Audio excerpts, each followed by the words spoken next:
Et là, j'apporterai un conseil pour tous ces parents qui se soucient, j'ai fait une petite bifurcation, que la meilleure manière d'éduquer n'est pas de donner un ordre en ayant une image négative.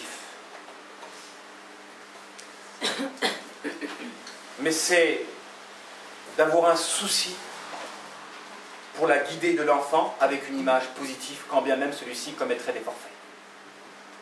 Parce que si vous voulez imposer une bonne conduite par la crainte et donc le fait que vous n'ayez pas confiance en votre enfant, c'est à ce moment-là que votre enfant n'aura pas la capacité de respecter votre ordre-là et que l'influence négative horizontale sera plus impactante que vos ordres verticaux.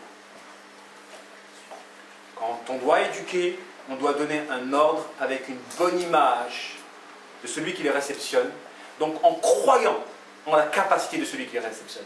Quand vous donnez un ordre et vous ne croyez pas à la capacité de celui qui le réceptionne, votre ordre-là peut être contre-productif. Je dis ordre, mais en réalité, ça ne devrait pas être un ordre. Mais bon, dans l'éducation, on doit passer par cette étape-là, puisqu'il y a une rébellion naturelle à un certain âge de l'enfance. Et vous pouvez trouver des parents qui sont très très bien dans la religion et dont leurs enfants ont parti à gauche. À cause justement de ces ordres impulsés par l'image négative de leurs enfants. Ils craignent la déviation de l'enfant, donc il a une image négative de l'enfant, et c'est par cette crainte de l'image négative de l'enfant que l'enfant est devenu identique à la projection que les parents ont eue de lui. Tandis que vous avez des parents qui ne sont pas spécialement dandiles et vous avez des enfants qui sortent bien.